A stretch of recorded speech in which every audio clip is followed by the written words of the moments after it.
Hello बच्चों, मैं वेद प्रकाश शर्मा। पिछले वीडियो में हमने गति के संबंध में महत्वपूर्ण परिभाषाओं पर चर्चा की थी, जिसमें से आखिरी परिभाषा थी त्वरण। त्वरण को बताया गया था कि वेग परिवर्तन की समय दर को त्वरण कहते हैं। आज हम इस सेशन में गति के समीकरणों के विषय में जानेंगे और उनका ग्राफिकल मेथड के द्वारा डेरिवेशन किया जाएगा। तो सर्वप्रथम विद्वान न्यूटन के द्वारा गति के निम्नलिखित 3 समीकरण दिए गए। पहला समीकरण है v = u + at, दूसरा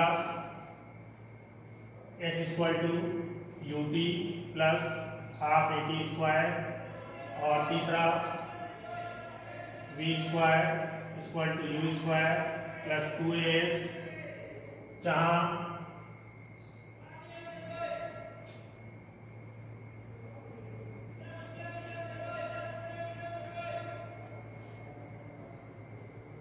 उपरोक्त समीकरण में दिए गए प्रतीकों के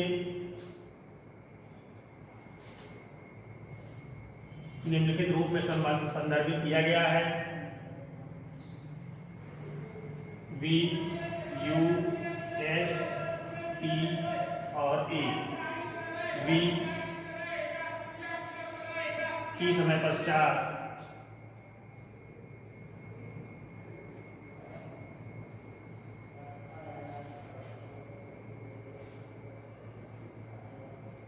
गतिमान वस्तु का वेग है।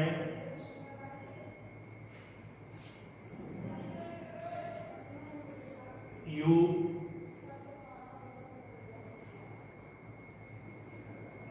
वस्तु का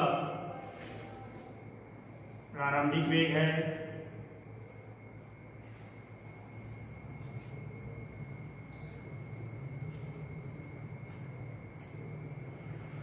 s t समय में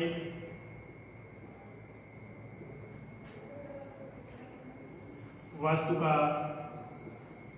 विस्थापन, t समय तथा a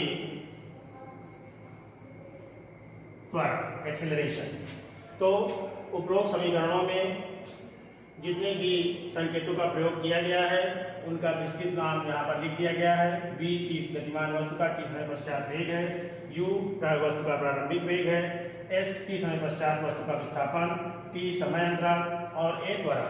अब हम इन तीनों समीकरणों का ग्राफिकल मेथड के द्वारा यानी ग्राफीय विधि के द्वारा डेरिवेशन यानी कि इनका निगमन करेंगे। तो सर्वप्रथम देखते हैं किस तरीके से ग्राफ के द्वारा गति के समीकरणों का निगमन किया जाता है। गति के समीकरण का निगमन करने के लिए हम vt ग्राफ यानी वेग समय ग्राफ का प्रयोग करते हैं। यदि हम x अक्ष के अनुदिश समय t को और y अक्ष के अनुदिश वेग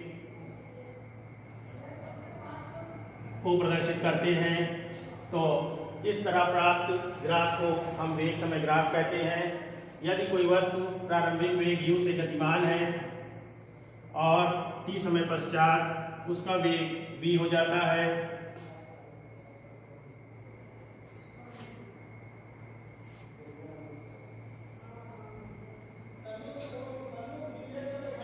तो ऐसी स्थिति में ये जो वेग समय ग्राफ की प्रवणता होती है वह गतिमान वस्तु के त्वरण को व्यक्त करती है।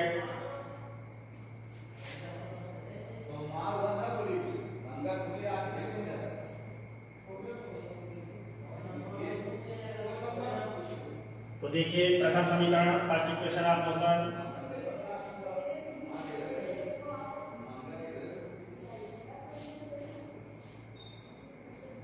हम जानते हैं कि वेग समय ग्राफ की प्रवणता गतिमान वस्तु के त्वरण को प्रदर्शित करती है, अर्थात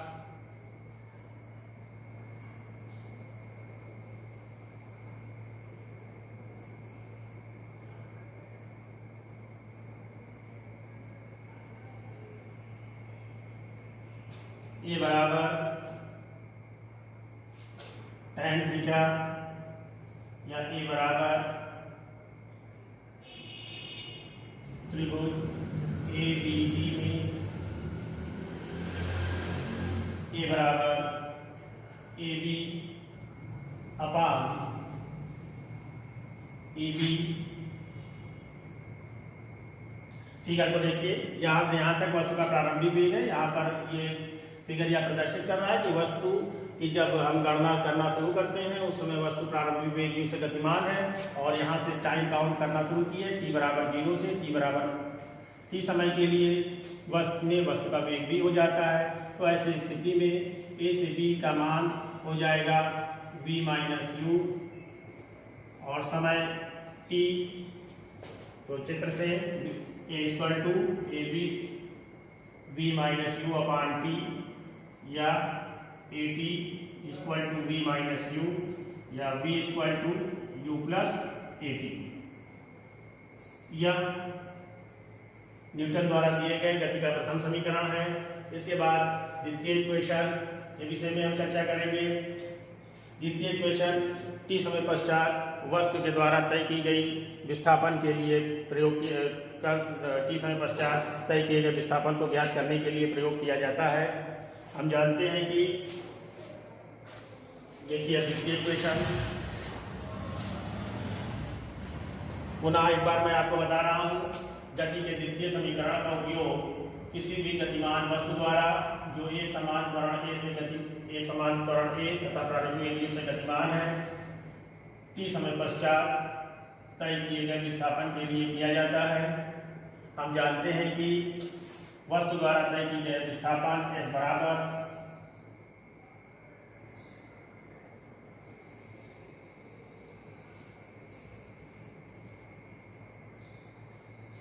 त्रिभुज ए बी सी का क्षेत्रफल प्लस आयत ई बी सी बी का क्षेत्रफल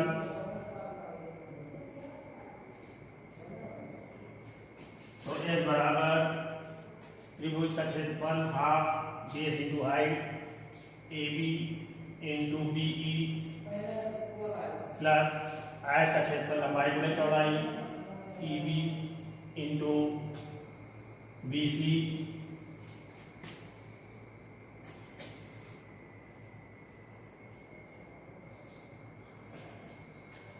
S equal to half V minus U into T plus T into you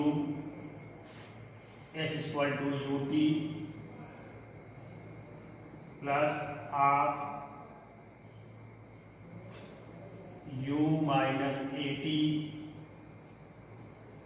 you plus A T minus U, जहाँ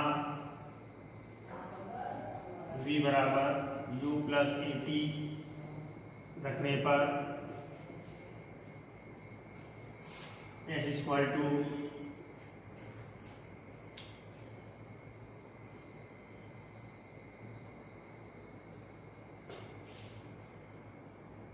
you T plus half A T square. इस प्रकार ये गति का प्रथम समीकरण द्वितीय समीकरण है और इसका उपयोग किसी भी गतिमान वस्तु के द्वारा t समय में तय किए गए विस्थापन को ज्ञात करने में किया जाता है यदि वस्तु प्रारंभिक वेग u तथा एक समान त्वरण a से गतिमान है। अब इसके पश्चात हम गति के तृतीय समीकरण के विषय में चर्चा करेंगे, जिसका प्रयोग किसी भी गतिमान वस्तु द्वारा जो u वेग से तथा एक समान त्वरण a से गतिमान है s दूरी चलने के पश्चात उसका वेग प्राप्त करने के लिए किया जाता है। तो आइए देखते हैं किस प्रकार हम गति के तृतीय समीकरण का निगमन करते हैं ग्राफिकल मेथड के द्वारा।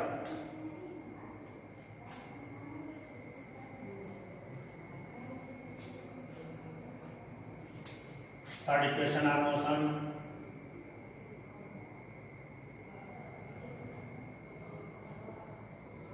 पुनः एक बार किस वीटी ग्राफ के बीच का स्थान का जो क्षेत्रफल होता है वो गतिमान वस्तु द्वारा तय किए गए विस्थापन को प्रदर्शित करता है। तो देखिए एक बार पुनः वस्तु का t समय पश्चात विस्थापन, यदि वस्तु प्रारंभिक वेग u तथा एक समान त्वरण a से गतिमान है, तब वस्तु का विस्थापन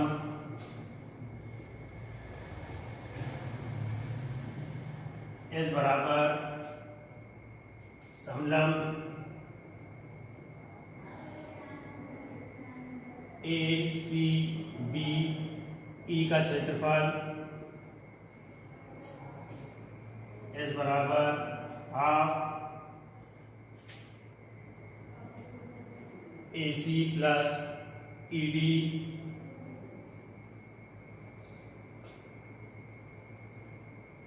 इंटू OC।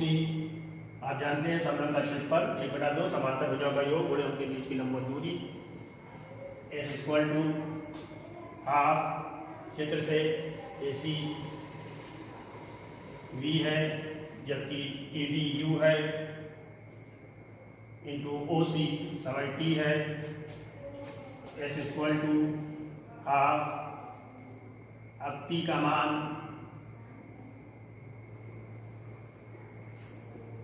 समीकरण 1 से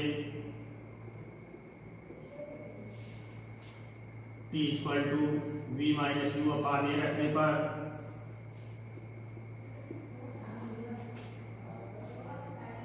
S equal to half V plus U into V minus U upon A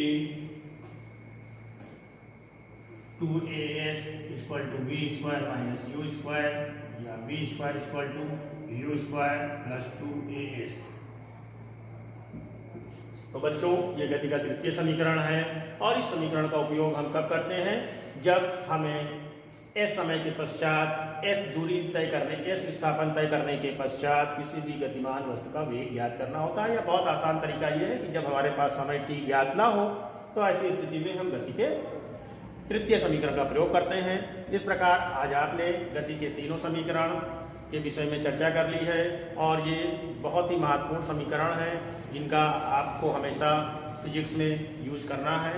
एक बार पुनः आप इसको अच्छे से रिवीजन कर लीजिए और कहीं कोई प्रॉब्लम हो तो हमसे संपर्क करें।